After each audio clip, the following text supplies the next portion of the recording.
Баршаңызға сәлем. 1001 кеңес арнасында денсаулыққа қатысты пайдалы ақпаратпен бөлісетін боламын. Каналыма тіркеліп, қоңыраушаны басып, пікір қалдыруды ұмытпаңыз. Күн жылы болса да тоңа бересіз бе? Оның қандай себептері бар? Біздің денеміздің жылуын реттеуге барлық жүйе мен орган қатысады.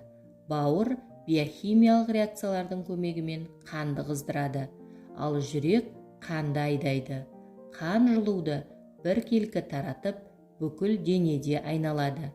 Сыртқы температураға қарай қан тамырлар артық жылуды денеден шығару үшін жазда кеңейеді, немесе оны жақсырақ сақтап қалу үшін қыста тарылады. Бірақ бұл процесс түрлі факторлар мен ауруларға байланысты бұзылып, үнемі тоңып жүрудің себебіне айналуы мүмкін. Егер қанда гемоглобин деңгейі төмен болса, қан арқылы оттектің ішкі органдар мен тіндерге жетуі тежеледі. Ағза бұл жағдайды ретке келтіруге тырысады. Қан ағымды күшейту үшін қан тамырлар кеңейеді, яғни өздерін ыстық кездегідей ұстайды. Сәйкесінше жылу беру күшейіп, дене қажетті жылу қорынан айырылып, адам тоңады.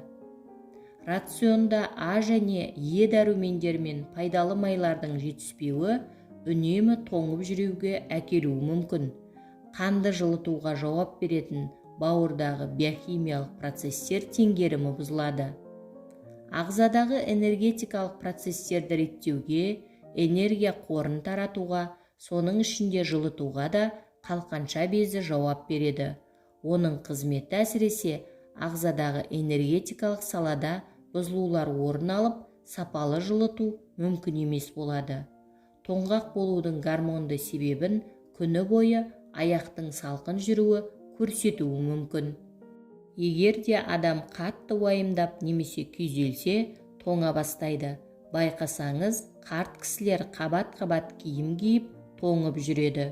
Оған да жиі қан тамырлар функциясының бұзылуы себеп болады. Тамақ аз жейтін адамдар күнделікті калория нормасын жинамайды, сондықтан да олар тоңып жүреді. Ағза энергияны калориядан алады. Егер адам арық болса және оған қоса ол аз қозғалатын болса, оның дене температурасының өзі төмен болуы әбден мүмкін. Бірақ бұл толық адамдар тоңбайды деген сөз емес. Жиналып қалған майлы қабат қан ағымды тарылтады. Содан соң ішкі органдар оттекпен толыққанды қамтамасыз етілмейді. Ол кемшіліктің орнын толтыру үшін жылу басқа жаққа кетеді де адам тоңып жүреді. Диабет ауруы да тоңғақтықтың бір себебі бола алады. Бұл ауру кезінде зат алмасуда және жүрек қан тамырлы жүйеде бұзылыстар пайда болады. Диабеттің бір белгісіне суық аяқ және оның сезімталдығының жоғалуы жатады. Үнемі қан қысымының төмен болуы суық сезімін шақырады. Оған қан тамырлар тонусының әлсіз болуы себеп болады. Бұндай жағдайларда қалай жылдам жылынуға болады? Жылынғанша жаттығу жасаңыз. Қарама-қарсы жылы салқын душқа түсіңіз. Ыстық шай немесе сорпа ішіңіз. Рационнан кофе мен алкогольді алып тастаңыз.